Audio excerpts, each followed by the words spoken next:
Hello guys, good morning and welcome to our lesson. This lesson will deal with the literary background of the Victorian Age. We have already said much about the Victorian Age, about its general features, characteristics, about the most important events and reforms, and today we're focusing on the literature of this period, on the literary production. First of all, I would like to share you my desktop, and I would like to give you some references on your textbook. So, what are the pages that you are supposed to study? Okay, so this is my desktop. I hope you see it. And on my desktop, you will be okay. I will show you so the material that I have used to and that I will use in this presentation, in this video, deals with the pages from 30, okay, to, I will tell you soon, to 34. So we will deal with the Victorian Age of Volume 2, okay, the literary background, okay, so this part that you can see here, page 30. Then page 31, The Age of Fiction. Okay, I hope you can see it, I hope so. Then page 32, Early Victorian Novelists, and the names and some works of some of them. This is also page 30, okay, 33, so 32 and 33. And on page 33, we will also deal with late Victorian novelists, so early and late Victorian novelists, and the novelists which wrote during the Victorian Age. Okay, the last part of the Victorian Age. We will stop here, so here, okay, before the American Renaissance, because this deals with American literature and I have decided not to focus on it. So the pages that we are going to study together are from 30 to 35, okay? That's all.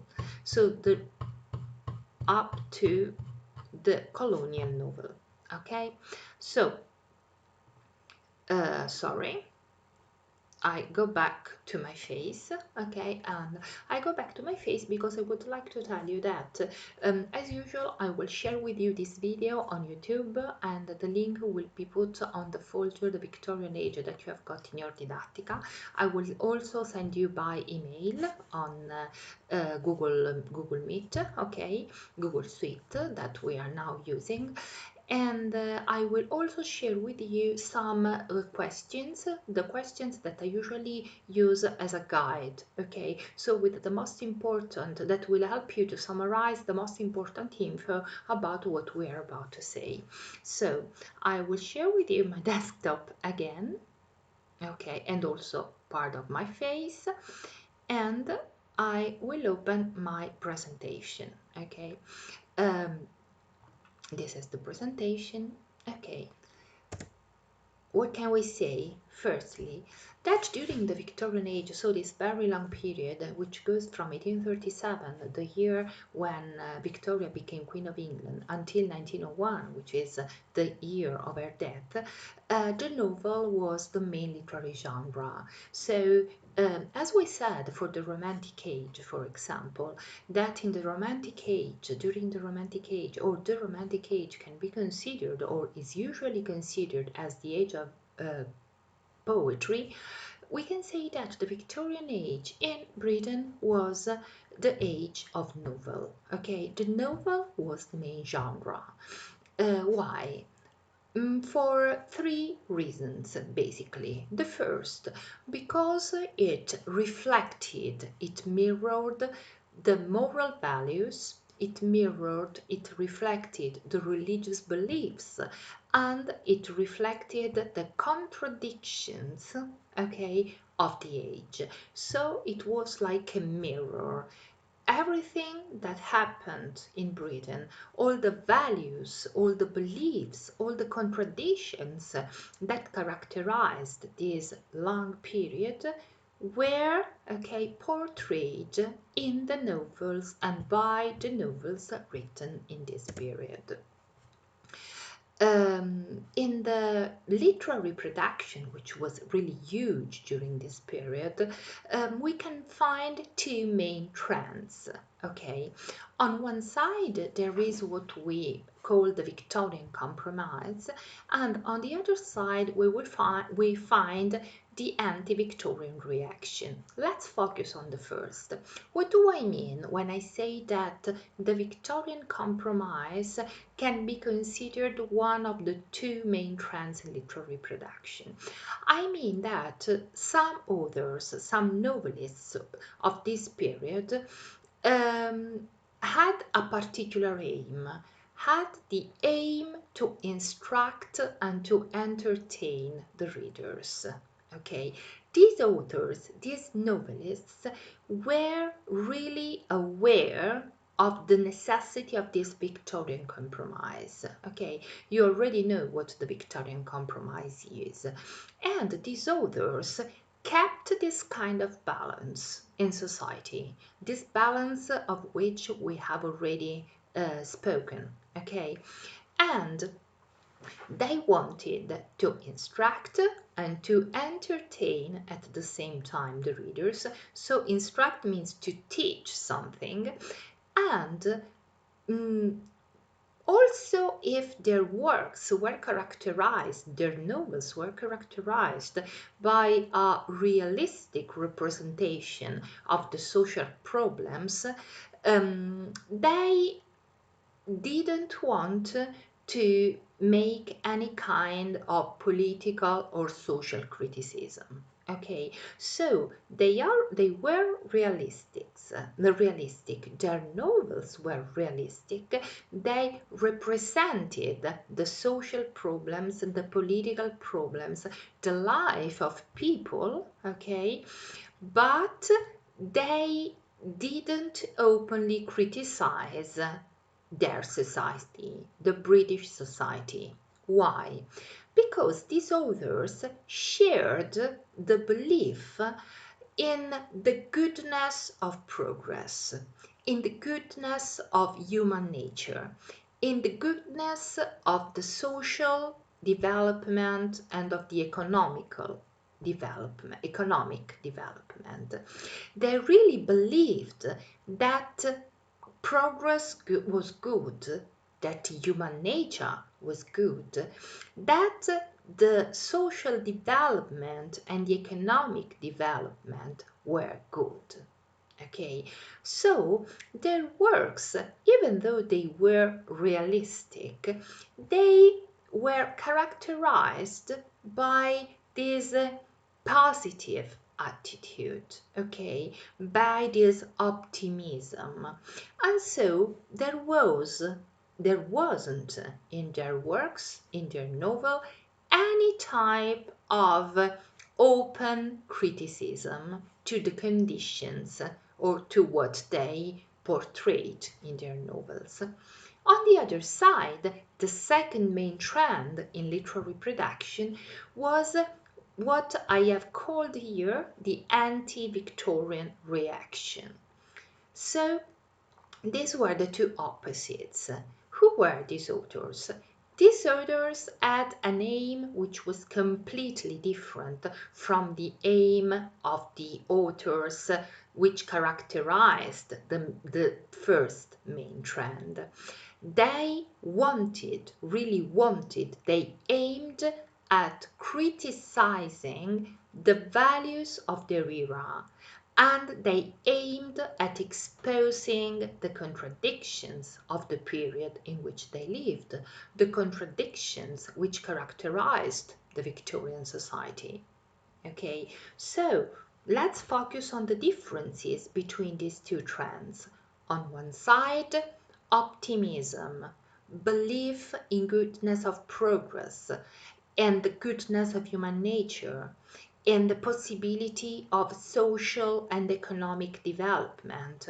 So, realism, we said, but without any form of social or political criticism. On the other side, a reaction against this compromise, against this Victorian compromise. And on this side, there were authors who really wanted to criticize bitterly all the values, all the problems, all the faults, all the evils of the period, okay, of the Victorian society. This second trend, the anti-Victorian reaction, was influenced basically by two theories. By the theories, the evolutionary theories of Darwin, okay, which um, created a big question mark on the real nature of man, okay, and on the birth of realism. You should know what realism was.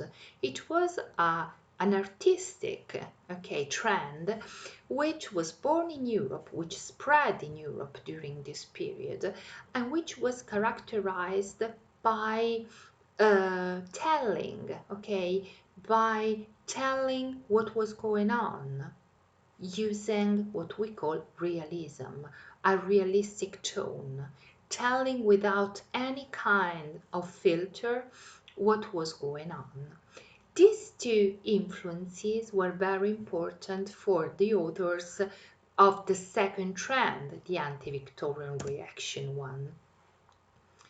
We said, let's do a step back. We said that during this period, the novel was the most important literary genre, okay? And in fact, we can say that in the Victorian Britain, there was a triumph of the novel. The novel became the leading literary genre of the age. Why? For a series of reasons. I have listed them here. Okay.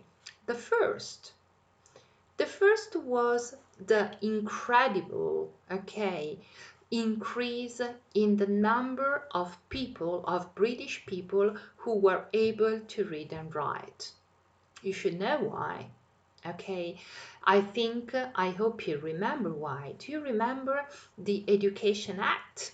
Okay, the social and educational reforms which characterized the Victorian Age, the importance given to childhood, importance given to education. Okay, so we know that more and more people could read, were able to read. Okay, so they were a really big reading public, potential reading public. A lot more and more people could read, and more people wanted to read. Okay, then the second reason why the novel became the most important literary genre of the age was that more and more people could afford to buy novels. So more and more people could read, and they had enough money to buy novels. That it's easy. And another reason for the importance, for the triumph of the novel during the Victorian Age, is that people could borrow books from the circulating libraries. So people who were not able or who couldn't afford, okay, to buy actually books, novels, could borrow them from these circulating libraries. There were private libraries where the people who joined this library with only a little money could borrow books. They were really very cheap. So I repeat, even or also the people, okay, even the people who were not able, who couldn't afford to buy novels, could afford borrowing them from these very cheap circulating libraries. Then another reason for the triumph of the novel in British England was that the 19th century readers really loved the novels. Novels mirrored, as we said before at the beginning of this lesson, mirrored the tastes, okay, the lives, the ideas of the people in this period. They had realistic and entertaining plots. If we we can make a comparison. We can compare this kind of entertainment, this form of entertainment represented by the novel, okay, with the with our TV series, okay. They have sometimes, most of them have realistic plots, realistic stories, and they are very entertaining, they're catching, okay? We can't stop watching them, we want to see what happens. The same happened with the novels during the Victorian Age. So people were willing to buy novels, to read novels, to know the stories, how the story went on, okay? Then don't forget that these novels, these books, were easy portable objects. Okay, they were very easy to be carried. In fact, they could be read anywhere. Okay, they were not big. Everybody could carry them and read them almost everywhere. Okay, so they were easy portable objects. And last but not least, they, or most of them, most of the novels in this period were published in installments in newspapers. Installments were periodical publications in newspapers. What do I mean? Before being published in a single volume, most of the very famous novels of the age were published in periodical installments. They were fascicoli periodici, which were published and were sold with newspapers. So they were really very cheap and everybody could afford them. So if people didn't want to buy, okay, the novel as a single volume, if the people couldn't even afford borrowing them from the circulating libraries, most of the people who were able to read could buy installments in newspapers. And this kind of installments also contributed in the spread of the novel, because the episodic, okay, the episodic feature, the episodic characteristic of these novels made them very entertaining, very catching. People wanted to go on, wanted to see what happened to their heroes, to the most important characters of their novels, in their novels, sorry. Um, let's focus. So now we have focused on the reasons why novel became the leading literary genre during the Victorian Age. Let's focus on the characteristics, on the features of the Victorian novel. So on the stylistic features and on the themes which characterize this type of novel. The first important thing to say is that these novels were written to satisfy the needs of their readers. And the readers, the 19th century readers of novels, wanted to be entertained, but at the same time, they wanted to be instructed. Okay? And they wanted to be confronted with issues which were complex, okay, social, political issues, complex issues, but not embarrassing. Okay, so they really wanted to be entertained and instructed at the same time, and they wanted to be confronted with a lot of complex issues. And they found exactly these features in the novels, in the Victorian novels. Then, another important characteristic, another important feature of the Victorian novel is the role of the authors, of the novelists. The authors felt entitled to make their readers reflect on the problems, on the vices, on the evils, on the complexities of their own world. The novelists wanted and also felt it like a duty, a kind of duty. They wanted to make their readers reflect on the world in which they lived, also on the contradictions, on the complexities, and for this reason, most of the Victorian novels have a clear moral aim.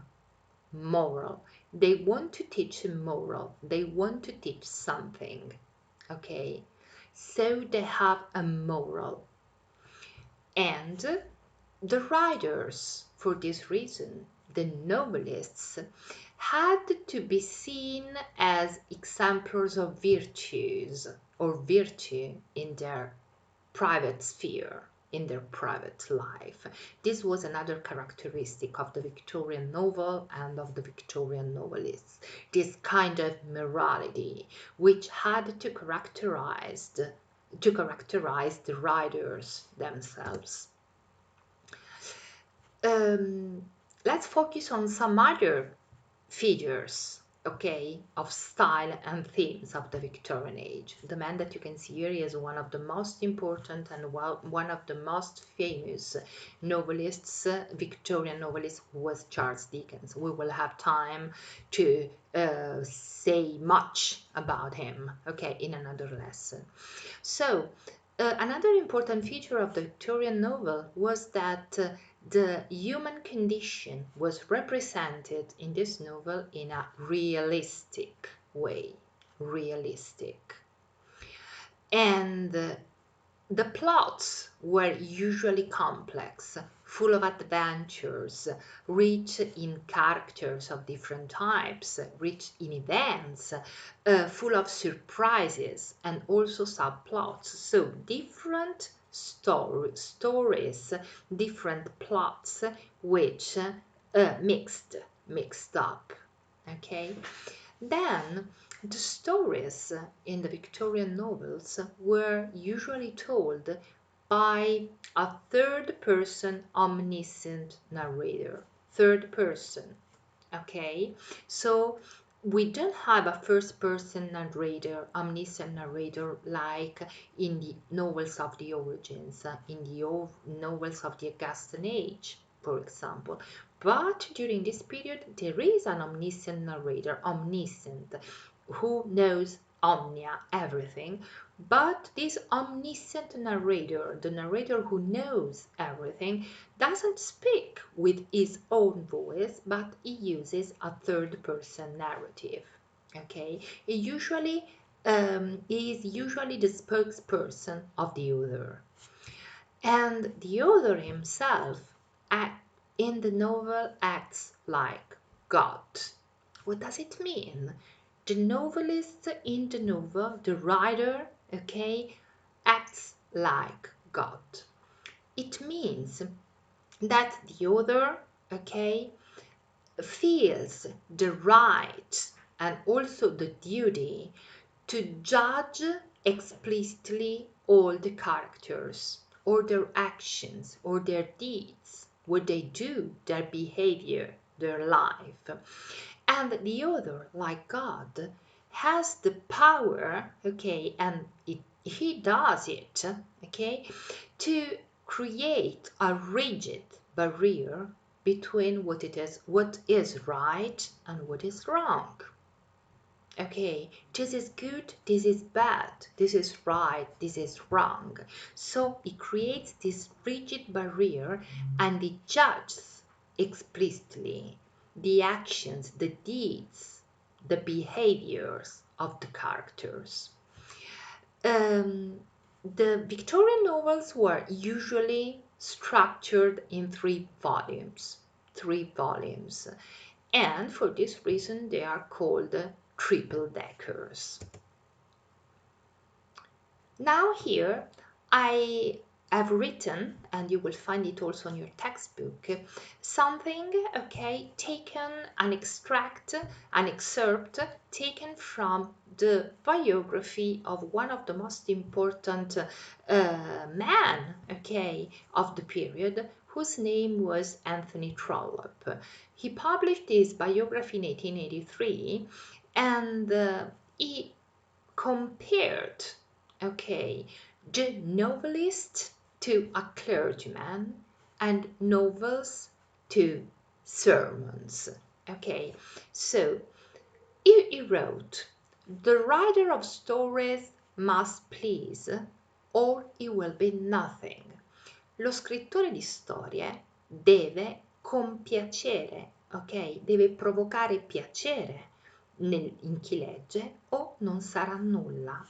And he must teach whether he wish to teach or not.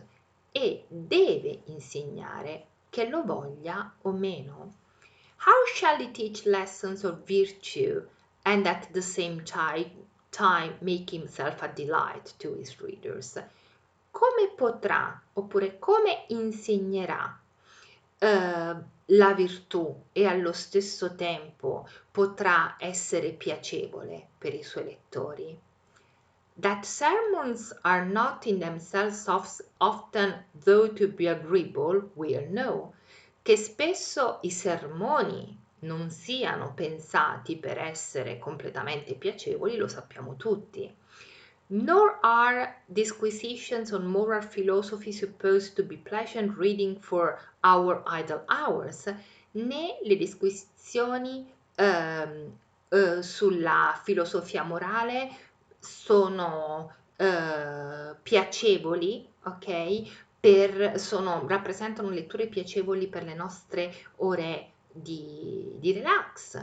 But the novelist, and let's focus on this last part, but the novelist, if he have a conscience, okay, if he has, but this is old English, ma il romanziere, colui che scrive romanzi, if he has a conscience, se ha una coscienza, must preach his sermons with the same purpose as the clergyman.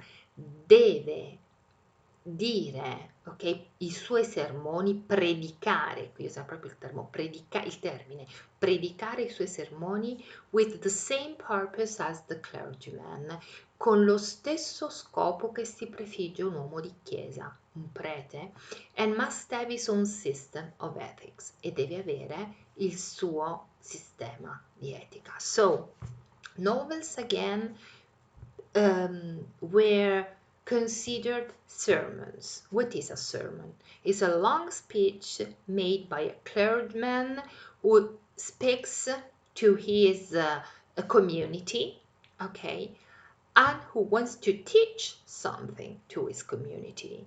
The same purpose, okay, the same purpose to teach, to educate, and not only to entertain was given, okay, to the novels during the Victorian Age.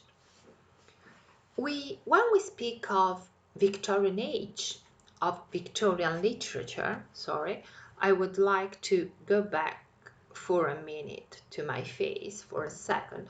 When we speak of Victorian literature, of Victorian Age, we speak of a very long period of time, and so in this period you can guess how many different genres, how many different types, for example, of novels, and not only of novels, were written. And so to make the things easier, the scholars usually split the Victorian age, the Victorian literature, okay, the Victorian literary background in two parts: the early Victorian age and the late Victorian age.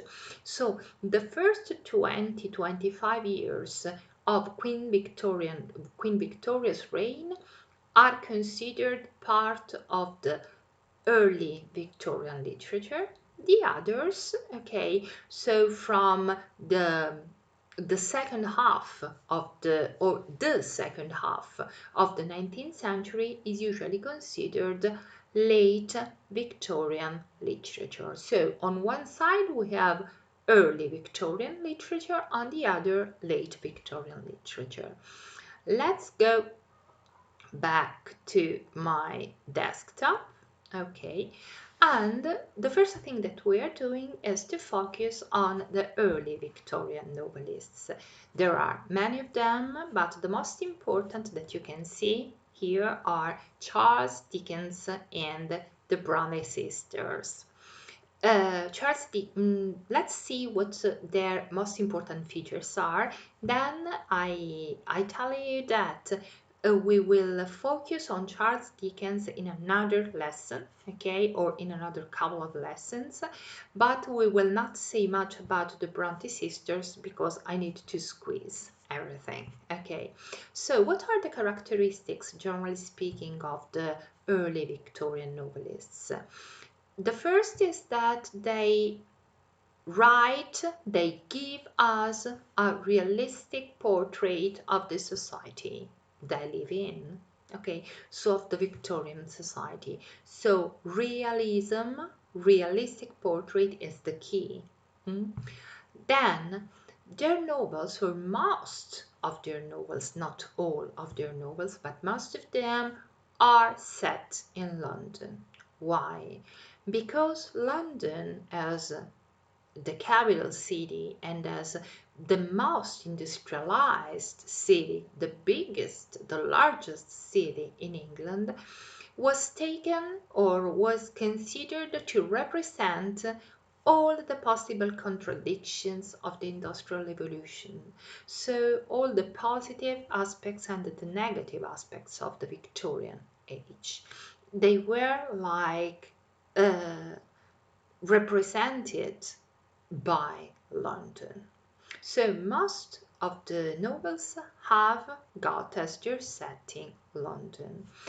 Then another characteristic of these early Victorian novelists is that they were conscious of all the contradictions of their age, okay, of all the contradictions we have already focused on, okay, but they never overtly criticized them.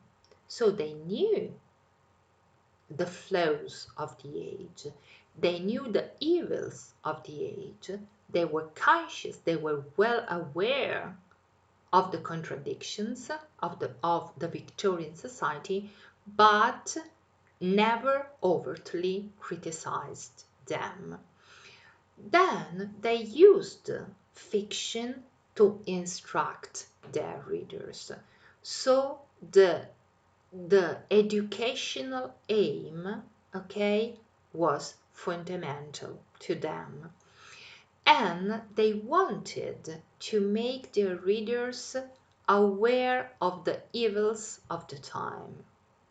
In fact, we will see, for example, that Charles Dickens, who embodied the features and all the contradictions of the Victorian age, used his used his narration, which was really realistic, to depict, for example, the living conditions of the poor in the slums of London, of the workhouses in England.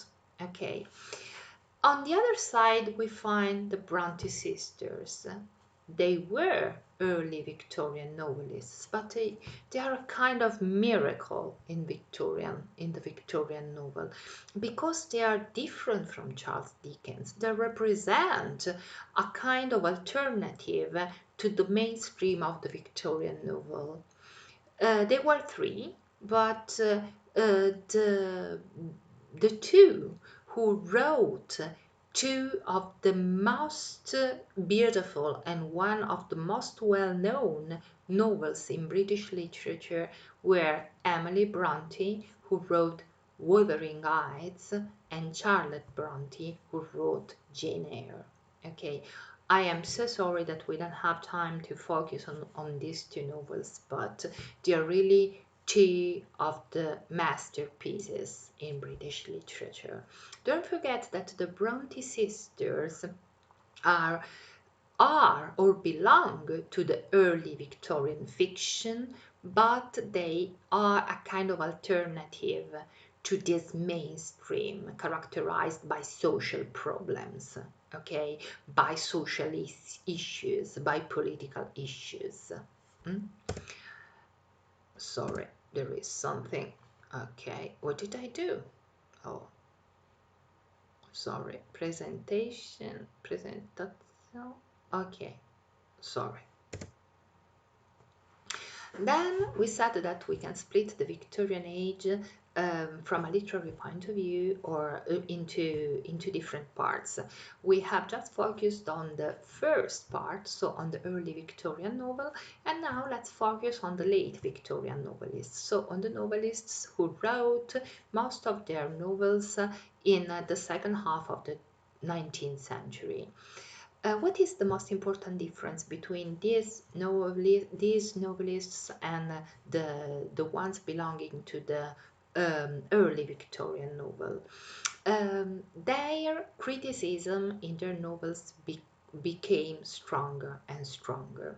So, if the early Victorian novelists, as we said, were conscious of the problems, of the contradictions of their age, but they didn't openly criticize them.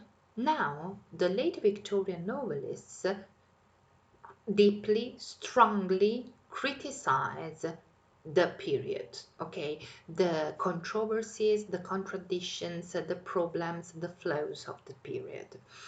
They use their prose to denounce the evils of society, and they do it openly.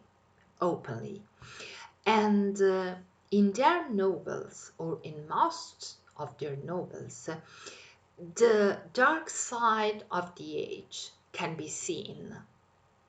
We can see that the age and its contradictions are present, they can be seen. Mm? And this dark side, the dark side of the Victorian age, is mostly expressed by the idea of a divided self. What does it mean? That in each human being there are two different parts. Okay, the self is divided. Here you can see, for example, and we will focus on it in a couple of minutes, the the Strange Case of Dr. Jekyll and Mr. Hyde, okay, by Stevenson. This is a clear example of the idea of the divided self, of this duality which is present in every human being, which is part of human nature, okay? And this, the fact of focusing on this idea, on the idea of the divided self, is a way to show the dark side of the age, the contradictions which characterized this age. Okay. Another characteristic of this group of novelists, so of the late Victorian novelists, can be considered their reaction, okay, to the optimistic view of man and progress, which had characterized the previous period.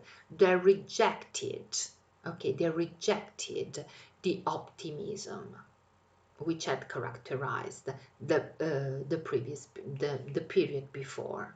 Okay, they didn't have, okay, anymore an optimistic view of progress and of man, of human nature. These late Victorian novels can be divided into 5 main parts.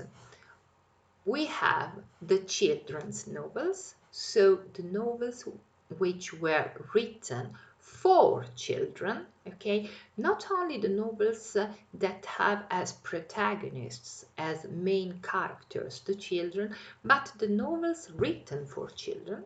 Think of something and then we will see if you're right or not.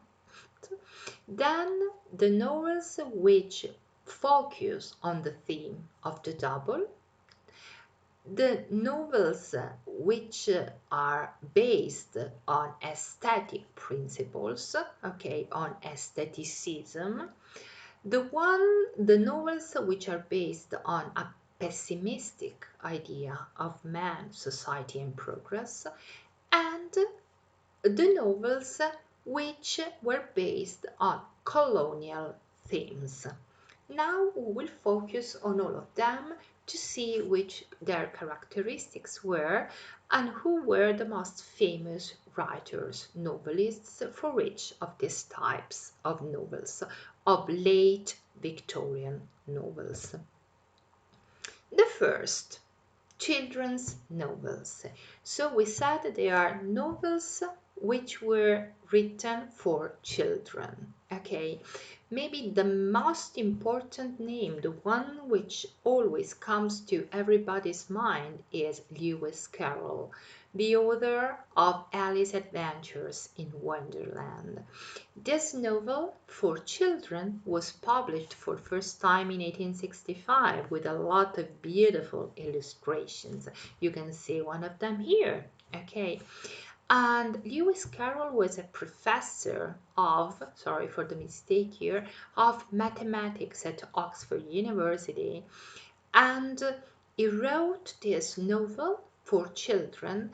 The story, it can sound very strange. The story of this young girl, of this child, Alice, who who lives a lot of adventure in Wonderland, nel paese delle meraviglie, Wonderland. This novel is really difficult to classify because it can be read as a children's story or as a piece of pure nescience for adults. Who knows? It can be open to different kinds of interpretations, but the central theme of this novel is the theme of growing up and the questions that growing up asks everybody. Then let's focus on another type of novel, type of novel during the late Victorian period. The novel or the novels which focus on the theme of the double. The first name which comes to my mind is Stevenson, with his novel The Strange Case of Dr. Jekyll and Mr. Hyde, which was published for the very first time in 1886. We know the double. Where is the double? The double is here in the in the double of Dr. Jekyll. Dr. Jekyll is a respectable Victorian doctor who creates, okay, or who manages to change himself in Mr. Hyde, who represents his instinct, or not only his instinct, but that instinct, okay, that same instinct which the Victorian respectable society wanted to hide, nascondere, okay? So it is the hidden part of every man. The implied theory is that in everybody there is a double nature. In everybody there is a respectable part, the respectable part of the Victorian society, which everybody should see, and there is another hidden part, which is the part linked to the instinct. Okay, so the idea is that every human being has got a double nature. Okay, as the Victorian society had a double nature, okay, full of contradictions, also every man, every human being has got this double nature.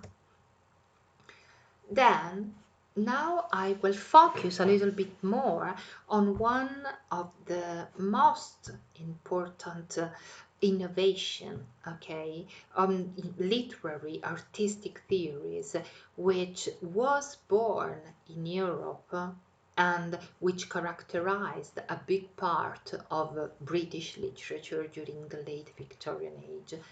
I will focus on, okay, aestheticism, and in particular I will tell you only a couple of things about Oscar Wilde, because Oscar Wilde, as I have already said for Charles Dickens, will be, okay, the authors which we will focus on in other lessons. Okay, so today, now during this lesson, I will focus on the most important features, characteristics of this movement, of the aesthetic movement.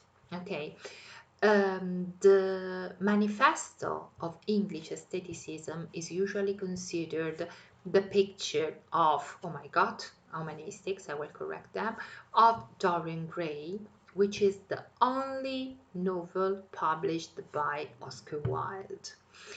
And what is aestheticism? Aestheticism, of course, I told you, is an artistic movement which developed in France with Théophile Gautier, okay, an author who was born in 1811 and who died in 1872. The aestheticism as an artistic movement reflected the incredible sense of frustration and uncertainty of the artist.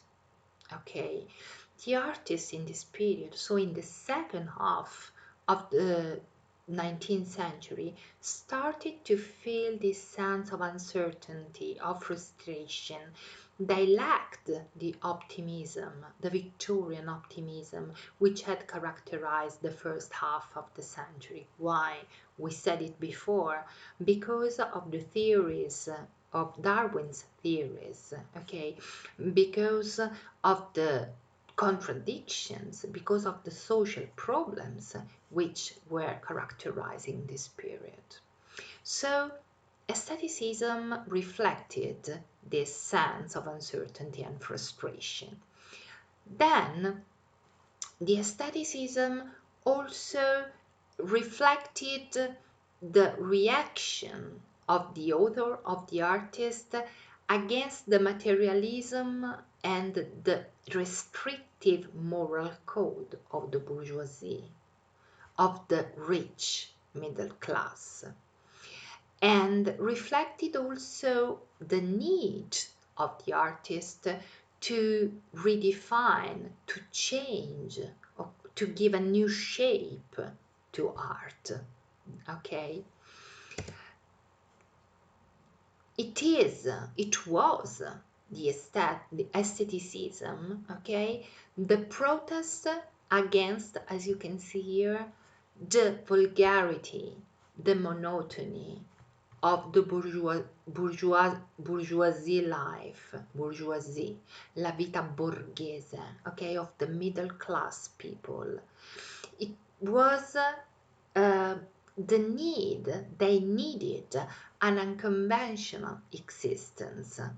They needed to pursue the excess, the sensations, the feelings, and to focus on both beauty and art.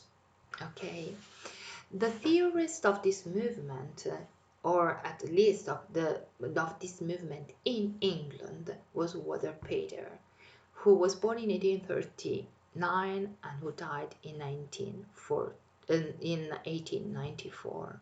Okay, he said, he stated, okay, he stated that religious faith has nothing to do with art. He rejected religious faith. And he stated that art is the only means to stop time. As I don't know if you remember Shakespeare, okay? When Shakespeare, in one of his sonnets, Shall I compare thee to a summer's day? Shakespeare hmm, compared the beauty of his beloved to the beauty of a summer's day. And what was for Shakespeare the only possible destiny of beauty? Beauty, as summer was doomed or is doomed to fade, okay, and every fair from fair sometime declines by chance or nature's changing course and dreamed. Do you remember? But, okay, your eternal beauty, Shakespeare said, will not fade. Okay, so long lives this, and this gives life to thee. This was the ending rhyming couplet. Art, or the beauty of his beloved, in Shakespeare's opinion, okay, will last until the eye will be able to read this sonnet. So art has the power to make things eternal, to make beauty last forever.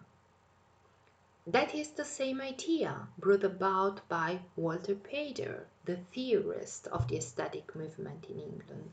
He stated that art is the only means to stop time. Everything that is sung in a poem, everything that is portrayed in a painting will last forever. Everything will fade, but art is the only means to make things last forever, to be endless. Okay, and another important thing stated by Walter Pater, one maybe the most important part of his artistic aesthetic theory, was that life should be lived as a work of art, feeling all kinds of sensations, a work of art, without any bands. All the feelings, all the emotions have to be felt to their fullest. Okay, what is for the main representatives of the aesthetic movement art? What are the characteristics, the features of art for them? First of all, art is eternal. Art never dies. We said it before. Then art has no other purpose than beauty, than the creation of beauty. And this is summed up in this slogan that you can see here, that is, sorry, I go back, art for art's sake, arte per l'arte, l'art pour l'art in French, okay? Arte per l'arte, art for art's sake. What does it mean, art for art's sake? That art has no other purpose, no other task, okay, than the creation of beauty. So art cannot be moral or immoral. Art doesn't want to teach anything to anybody. Art can't have and mustn't have any reference to moral, to morality, to life.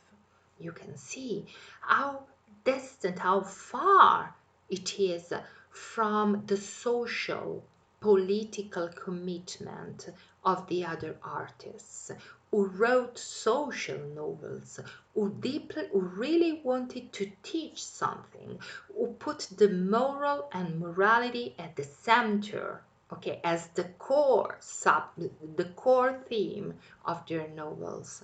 Now, for the aesthetic movement, okay, art, art for art's sake. Art has no other purpose than the creation of beauty.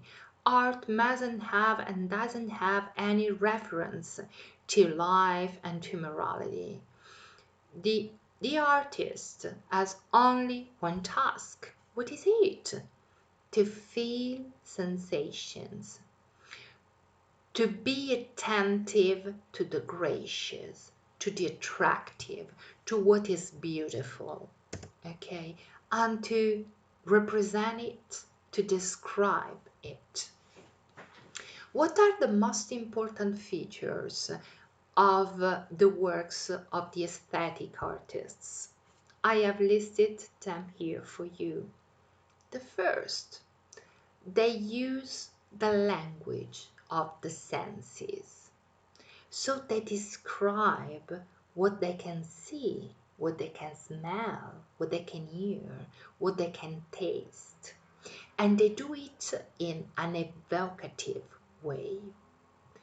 They surround themselves of beauty and they want to describe beauty, the beauty that surrounds them using this language of the senses. Then most of them are excessively attentive to the self. What does it mean? They describe their own perceptions, their own feelings, their own reactions to what is around them. So they are self-centered. And sometimes this attention to the self is excessive. They have got an hedonistic attitude. What is it? They find a lot of pleasure in beauty. They think that beauty, okay, and also their beauty, the beauty of the things around them, is the most important thing. Another important characteristic is that there is very often we can find very often a kind of perversity in the subject matter. What is the subject matter? What they talk about? And we a lot of times we find this kind of perversity. For example, we will see that in the picture of Dorian Gray, uh, there are murders. Okay, there are people who are killed. Okay, so this perversity in subject matter is also in contrast with the respectability of the Victorian society. Okay, then they are disenchanted. What does it mean? They they have lost the optimism which had characterized the beginning of the Victorian Age. They are disenchanted. They are not optimistic. They don't believe, they don't share, okay, the belief as their predecessors. They don't share the belief that of the goodness of human nature, of the goodness of contemporary society, of the goodness of the progress. Okay, and don't forget, maybe this one, okay, is one of the most important features of the works of the aesthetic artist, the one which I've listed here, is the total absence of any didactic aim. No didactic purpose. Art and works of art aren't meant to teach anything to anybody. Don't forget it. The slogan, the motto, art for art's sake. Arte per l'arte. No other aim than the creation of beauty. Then, so we focused on the novels for children, we focused on the aesthetic movement, okay, and we are now focusing on another, okay, part of the novels of the late Victorian period, on the novels which are based on a kind of pessimism. Maybe the most important of the authors who wrote this type of novels, which focused on this pessimistic view of the world, is Thomas Hardy. Okay, and his most important and most well-known novel was published in 1891, and the title of the novel is, as you can see here, Tess of the D'Urberville, a pure woman faithfully presented. Tess.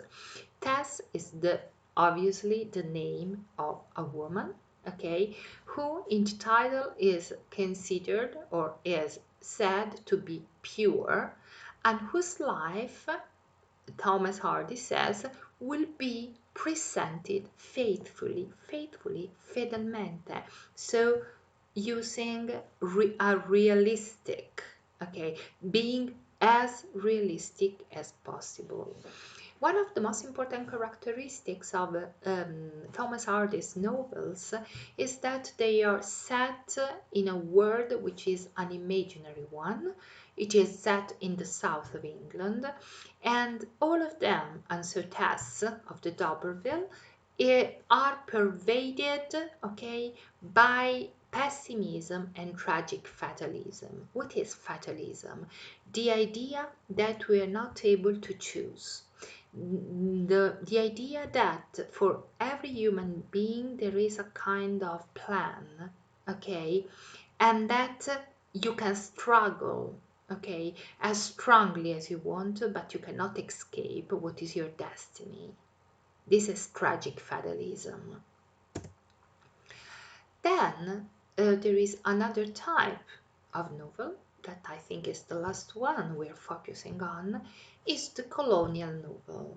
And the main writer of this type of novel during the second half of the Victorian period was Rudyard Kipling. Okay, colonial novel. Don't forget, we said it a lot of times. I don't know how many times we have already said it, that during this period Britain became the biggest colonial power in the world. Britain became an empire, okay?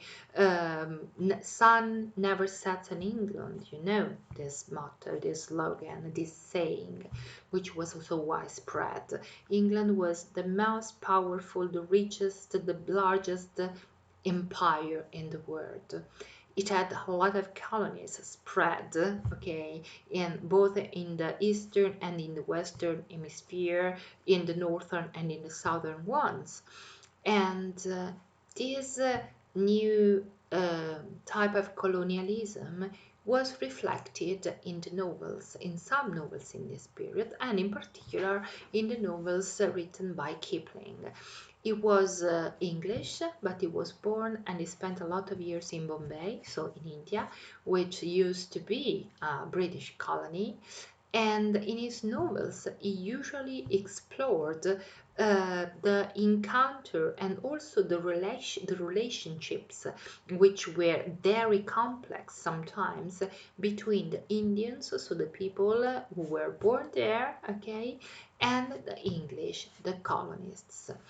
And we can remember two titles of his novels. The one, The Jungle Book, which is usually considered a novel for children. Okay, also Disney made a cartoon dealing with the story of the Jungle Book, the story of Mowgli, this child who is for raised, okay, is who lives in the jungle with animals. And then another novel, Kim. And in all of his novels, the most important thing that we have to say, Kipling, as the other colonial novelists, shares and expresses his strong belief in the idea that the British colonists didn't only have the right, but mostly had the duty to civilize the Indians, to civilize the other population, because their culture was the culture. Okay, don't forget what we said about the colonialism. Okay, about the idea of bringing their set of values, okay, of sharing this set of values to civilize the other populations. Okay, now I go out from here. I will correct some mistakes that I made in the presentation, some spelling mistakes, sorry, obviously, and I will share it with you as a PDF, as I usually do, so you will be able to focus on it. You will also find in the folder the Victorian Age, some questions dealing with what we have just said, and I want to tell you, I repeat, that you will be able to find the most important things that I have said on page from 30 to 34, okay, to 34, yes, of your textbook, the second volume. So see you soon, guys, and bye bye.